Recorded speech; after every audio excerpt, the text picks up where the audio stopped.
Gomitto tutorial for integration of UA payment gateway. এখানে গমিতে যদি আমরা কোনো ট্রানজাকশন অথবা কোনো মাইলস অ্যাড করতে চাই, গমিতে এখানে ব্যালেন্সটা কাজ করে মেইনলি মাইলস হিসেবে।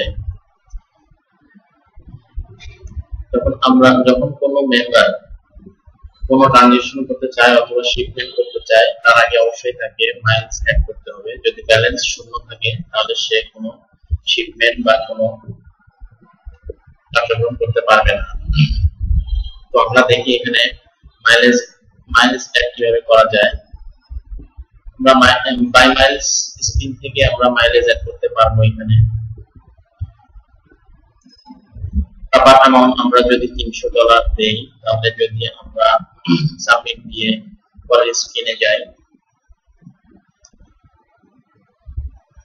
এখানে আপনার পরে স্ক্রিনে দেখতে পারবেন যে ক্রেডিট কার্ড আপডেট অপশন আছে। গমিত্ত যে পেমেন্ট গেটওয়ে নিয়ে কাজ করেছে সেটা হলো ইওয়ে পেমেন্ট গেটওয়ে। এটা একটা Australian payment merchant, just like PayPal. EWay payment গেটওয়েটা কাজ করে কিভাবে? ইওয়েতে যখন আপনি পেমেন্ট রিকোয়েস্ট পাঠাবেন তখন আপনার ক্রেডিট কার্ড ইনফরমেশন দিতে হয়। গমিত্তের ইওয়েতে একটা অ্যাকাউন্ট আছে, যেখানে লাইভ অ্যাকাউন্ট। গমিত্ত ইওয়েতে অ্যাকাউন্ট করার পর গমিত্তকে একটা কাস্টমার আইডি, ইউজার নেম এবং পাসওয়ার্ড দিয়েছে। সেই ইনফরমেশন নিয়ে এখানে ট্রানজাকশনটা হবে। যখন কোনো মেম্বার মাইলেজ পারচেজের রিকোয়েস্ট পাঠাবে তখন তার ক্রেডিট কার্ড ইনফরমেশন নেওয়া হয়। তো এই ক্রেডিট কার্ড ইনফরমেশন নিয়ে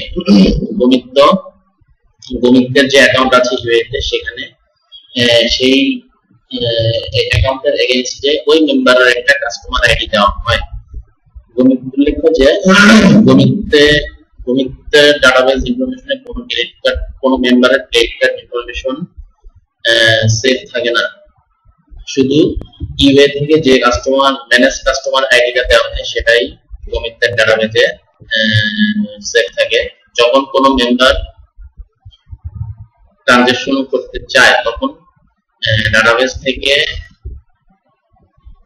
চেক করা হয় যে ওই মেম্বারের এগেইনস্টে কোনো কাস্টমার আইডি ক্রিয়েট করা আছে কিনা।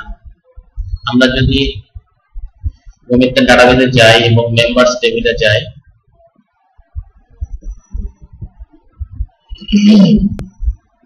তাহলে দেখতে পারবো এখানে যে একটা ইওয়ে কাস্টমার আইডি নামে একটা ফিল্ড আছে। যদি কোনো মেম্বার তার ক্রেডিট কার্ড ইনফরমেশন দিয়ে এই স্ক্রিন থেকে রিকোয়েস্ট পাঠায়, তাহলে সেটা সরাসরি ইওয়ে এর ওয়েবসাইটে রিকোয়েস্ট চলে যায় এপিআই এর মাধ্যমে, এবং ওই রিকোয়েস্টের মাধ্যমে ইওয়ে গমিত্তের আন্ডারে ওই মেম্বারের একটা কাস্টমার আইডি ক্রিয়েট করে তার ক্রেডিট কার্ড ইনফরমেশন দিয়ে। সেই ক্রেডিট কার্ড ইনফরমেশন, সেই কাস্টমার আইডি ইনফরমেশন দিয়ে সকল প্রকার ট্রানজাকশন করা হয়। এটা শুধু যখন কোনো মেম্বার ফার্স্ট টাইম কোনো বাই মাইলস কোনো ক্রেডিট কার্ড ইনফরমেশন দিয়ে এখানে রিকোয়েস্ট পাঠায়, ওই সময় একটা কাস্টমার আইডি ক্রিয়েট করে। এরপরে সকল ট্রানজাকশনের জন্য আর কখনো রিকোয়েস্ট পাঠানোর দরকার হয় না। তখন সরাসরি এপিআই থেকে ওই কাস্টমার আইডি দিয়ে সব মাইলস সেট করে ওই মেম্বারের ক্রেডিট কার্ড থেকে চার্জ করা হয়। এখন আমরা দেখি, কোডে চলে যাই। যখন কোনো মেম্বার মাইলস এর রিকোয়েস্ট পাঠায় তখন এই অ্যাকশনে চলে আসে। এই অ্যাকশনে আসার পর দেখা যাচ্ছে যে এখানে আমরা মেম্বার টেবিল থেকে মেম্বার টেবিল থেকে কোয়ারি চালায় দেখি যে ওই মেম্বারের কোন কাস্টমার আইডি আছে কিনা। যদি কাস্টমার আইডি থাকে তাহলে আমরা প্রসেস পেমেন্ট অ্যাকশনে চলে যাব। আর যদি কাস্টমার আইডি না থাকে তাহলে এখানে আমরা একটা তাকে মেসেজ দেব যে তার কোনো ক্রেডিট কার্ড অ্যাড করা হয়নি, রিকোয়েস্ট করা। যেমন এখানে দেওয়া হয়েছে। তো এখানে আমরা ক্রেডিট কার্ড ইনফরমেশন যদি দেই, এটা একটা টেস্ট ইউএর টেস্ট ক্রেডিট কার্ড নাম্বার, যেটা দিয়ে আমরা টেস্ট করতে পারি যে এপিআইটা কাজ করছে কিনা।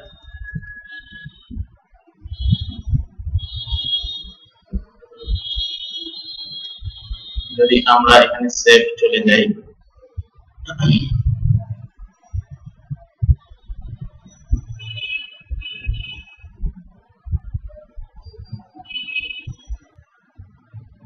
এখানে দেখা যাচ্ছে মাইলস অ্যাডেড, অর্থাৎ সে যে $300 অ্যাড করে $300 অ্যাড করার জন্য রিকোয়েস্ট পাঠিয়েছিল, তার এই রিকোয়েস্ট অ্যাকসেপ্ট হয়েছে এবং তার আন্ডারে গমিত একটা কাস্টমার আইডি ক্রিয়েট করেছে। যদি আমরা মেম্বার টেবিলটা আবার রিফ্রেশ করি,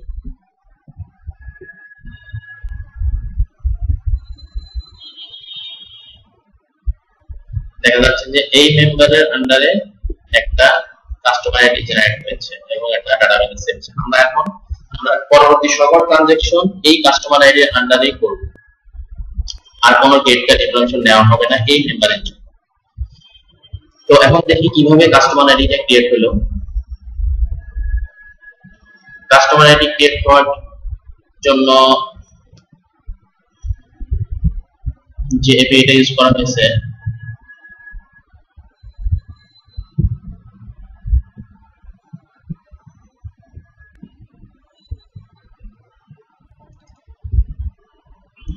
কাস্টমার আইডি যখন প্রসেস পেমেন্টে চলে যায় সরাসরি,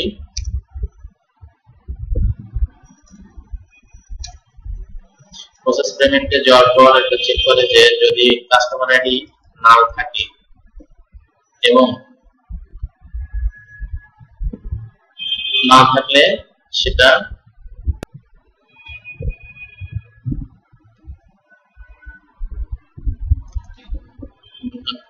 কাস্টমার আইডি যদি নাল ভ্যালু ট্রু হয়ে যায় তাহলে আমরা এই স্টেটমেন্টে ঢুকে যাব। এখানে দেখা যাচ্ছে যে মেম্বারের কাস্টমার ক্রেডিট কার্ড ইনফরমেশন যেটা ফর্মে দিয়েছিল সেখান থেকে আমরা একটা কালেক্ট করলাম।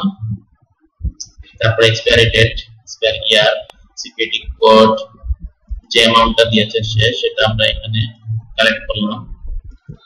তারপরে তার লগইন রেজিস্ট্রেশন ইনফরমেশন থেকে তার ইউজার ইনফরমেশনটা নিলাম, first name, last name, address, আবার স্টেট, যাবতীয় ইনফরমেশন নিয়ে আমরা এখানে ইউএ গেট কাস্টমার, এখানে সব রিকোয়েস্ট ইনফরমেশনটা পাঠিয়ে দিলাম। ইউএ গেট কাস্টমার এটা আমাদের মেম্বার মডেলে একটা অ্যাকশন ক্রিয়েট করা হয়েছে।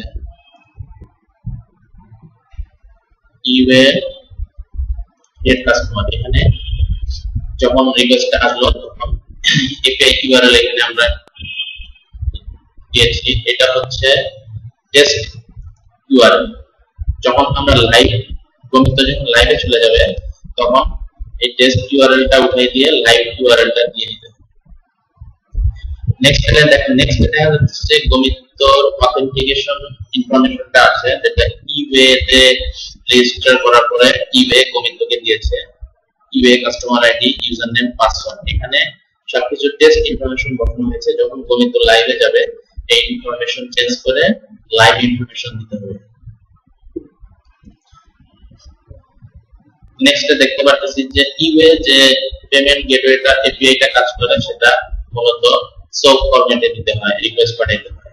এখানে দেখা যাচ্ছে যে সোপ ক্লায়েন্ট ইউজ করা হয়েছে এবং হেডারে ইউএ এর সার্ভিস ইউআরএলটা অ্যাড করা হয়েছে এবং গমিতের অথেন্টিকেশন ডাটাটা দেওয়া হয়েছে। তারপরে রিকোয়েস্ট পাঠানোর পর ক্রিয়েট কাস্টমার ক্লায়েন্ট সোপ থেকে ওই সোপ ইনফরমেশনে যে অবজেক্ট আছে সেটার মাধ্যমে গেট কাস্টমার অ্যাকশনে কল করা হয়েছে। এই অ্যাকশনে কল করার ফলে যে রেসপন্সটা আসলো সেটা হচ্ছে মেম্বারের কাস্টমার আইডি, যেটা গোবিন্দ ওই মেম্বারের জন্য ক্রিয়েট করেছে। তারপরে সেই কাস্টমার আইডিটি রিটার্ন করে দেওয়া হয়েছে। এখানে যদি রিকোয়েস্ট সাকসেসফুল হয় তাহলে ইউএ কাস্টমার আইডিটা মেম্বার টেবিলে সেভ করবে। আর যদি কোনো কারণে সাকসেসফুল না হয় তাহলে সেখানে একটা মেসেজ দেওয়া হয়েছে যে কি কারণে রিকোয়েস্টটা কমপ্লিট হয়নি। যাই হোক, এখানে কাস্টমার আইডি ক্রিয়েট করার পরে আমরা আমাদের যে মাইলস সেই ক্লায়েন্টের ক্রেডিট কার্ড থেকে যে ব্যালেন্সটা কেটে নিবে সেটা করা হয়েছে, অর্থাৎ পেমেন্ট যে প্রসেসটা সেটা করা হয়েছে। ইউএ টোকেন পেমেন্ট এর একটা সার্ভিস আছে, এপিআই সার্ভিস, সেটাকে কল করা হয়েছে। আমরা এখানে আবার চলে যাই মেম্বার মডেলে। ইউএ টোকেন পেমেন্টের যে সার্ভিস ইউআরএল অর্থাৎ এপিআই ইউআরএল সেটা হচ্ছে এখানে সেট করা হয়েছে। এই সবই টেস্ট ইউআরএল সেট করা হয়েছে। যখন গমিত লাইভে যাবে তখন এখানে টেস্ট ইউআরএল উঠাই দিয়ে লাইভ ইউআরএলটা দিতে হবে। জাস্ট টেক্সটটা উঠাই দিয়ে দিলেই এটা লাইভ ইউআরএল হয়ে যাবে। তারপরে অবশ্যই উল্লেখ্য যে এখানে যখন গমিত লাইভে চলে যাবে তখন এখানে গমিতের live customer ID, user name এবং পাসওয়ার্ড লিখে দিতে হবে, যেটা ইউএ গমিতকে দিয়েছে। তারপর আমরা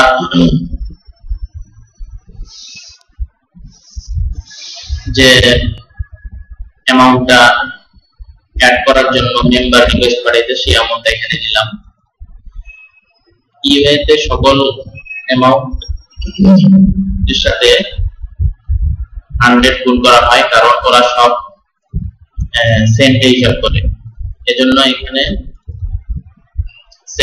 সেন্টে কনভার্ট করে তারপরে পাঠিয়ে দেওয়া হয়েছে, রিকোয়েস্ট পাঠানো হয়েছে। এখানে সোপ ক্লায়েন্টের মাধ্যমে রিকোয়েস্ট পাঠানো হয়েছে। তারপরে এখানে যে রিপ্লাইটা আসলো, যদি রেসপন্স সাকসেসফুল হয় তাহলে এখানে ট্রানজাকশন যে স্ট্যাটাস সেটা ট্রু দেখাবে, আর যদি না হয় তাহলে ফলস দেখাবে। এখানে যেটাই রেজাল্ট আসুক সেটা রিটার্ন করে দেওয়া হয়েছে। আমরা আবার চলে যাই, এখানে রেজাল্ট যদি রেজাল্ট সাকসেসফুল হয় অর্থাৎ মেম্বারের ক্রেডিট কার্ড যদি সাকসেসফুলি চার্জ হয় ইউএ এর যে গমিতের অ্যাকাউন্ট আছে সেটার মাধ্যমে, তাহলে আমরা সেই ব্যালেন্সটা মেম্বারের টেবিলে সেভ করে দিলাম। মাইলেজ পারচেজ নামে এখানে অ্যাকশন কল করা আছে। এটা এই অ্যাকশনই সব করা আছে গমিতের যে মেম্বারের যে টেবিল আছে সেখানে মাইলেজটা অ্যাড করে দেওয়া হয়। আমরা যদি গমিতের ডাটাবেসে যাই, এখানে মাইলেজ নামে একটা টেবিল আছে।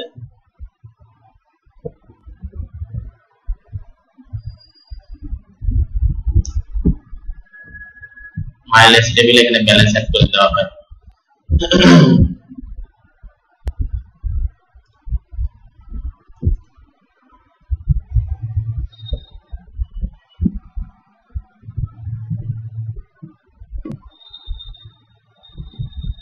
অ্যাড করে দেওয়ার পরে সাকসেসফুলি একটা মেসেজ পাঠানো হয় যে ইওর মাইলেজ অ্যাডেড সাকসেসফুলি।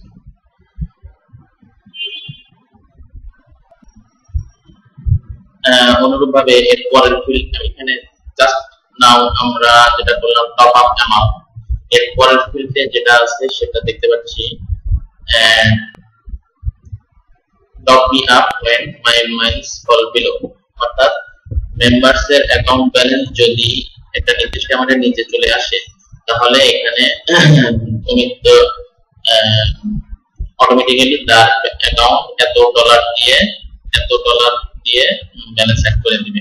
এখানে সেই একটা অপশন আছে, যদি আমরা এখানে সেটা দিয়ে সাবমিট দেই তাহলে ওইভাবে ইনফরমেশন ডাটাবেস সেভ থাকবে। তো এখন আমরা উপরের একটা তিনটা বাটন দেখতে পাচ্ছি। এই তিনটা অপশনে গমিত মাইলস এড এর জন্য টপ আপ ছাড়াও আরো তিনটা প্যাকেজ প্রোভাইড করে, সেটা হলো light package, medium package, frequent package. যদি লাইট প্যাকেজে যাই তাহলে দেখতে পারবো আমরা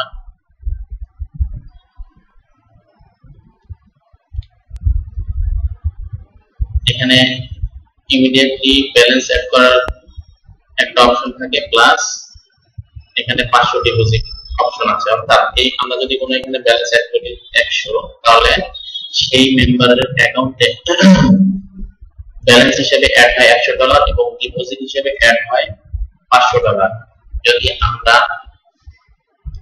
মাইলেজ টেবিলে যাই কমিতে, তাহলে দেখতে পারবো এখানে ব্যালেন্স নামে একটা ফিল্ড আছে এবং ডিপোজিট নামে আরেকটা ফিল্ড আছে। তো ব্যালেন্সের যে ইনপুট আমরা দিলাম সেটা ব্যালেন্স অ্যাড হলো, ডিপোজিট যেটা আমরা চুজ করলাম সেইভাবে ডিপোজিট এখানে চলে আসে। এখন আমরা যদি লাইট প্লাস অ্যাড করার পরে কোন মেম্বার যদি লাইট প্লাস চুজ করার পরে সে চিন্তা করলো যে সে প্যাকেজ চেঞ্জ করবে, আরো হায়ার প্যাকেজে চলে যাবে,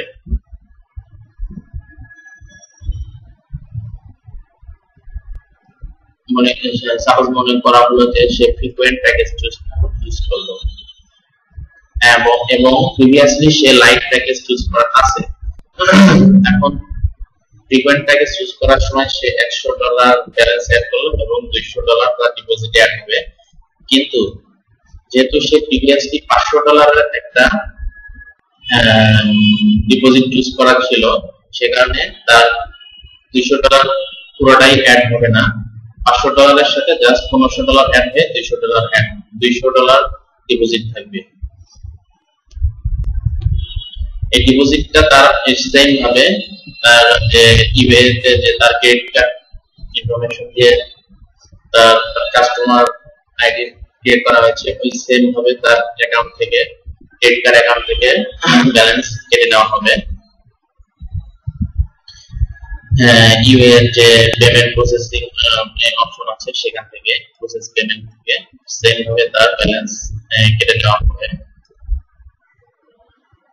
এবং ওই অনুরূপভাবে তার ডিপোজিট টেবিল আপডেট হবে। এখানে ডিপোজিটটা শুধুমাত্র এখানে ডিপোজিটের যে ব্যালেন্স থাকবে সেটা কোনো পারপাসে ইউজ হবে না, কোনো শিপমেন্ট পারপাস কিংবা কোনো ট্রানজাকশন পারপাসে ইউজ হবে না। শুধুমাত্র যখন তার কোনো শিপমেন্ট ভেরিয়েন্সের পারপাসে চলে যাবে, ভেরিয়েন্সের জন্য অর্থাৎ রিকনসিলিয়েশন পারপাসে যখন কোন শিপমেন্ট এই মেম্বারের ইউজ হবে, তখন সেই রিকনসিলিয়েশন শিপমেন্ট যখন গমিতের অ্যাডমিন প্রসেস করবে, তখন সেই শিপমেন্টের যে অ্যামাউন্ট থাকবে সেই অ্যামাউন্টটা শুধুমাত্র ডিপোজিট থেকে কেটে নেওয়া হবে। ডিপোজিটটা শুধুমাত্র রিকনসিলিয়েশনের পারপাসে ইউজ হবে। এটাই হলো গমিতের মাইলেজ অ্যাডেড এবং ইউএ পেমেন্ট গেটওয়ে সকল ইনফরমেশন।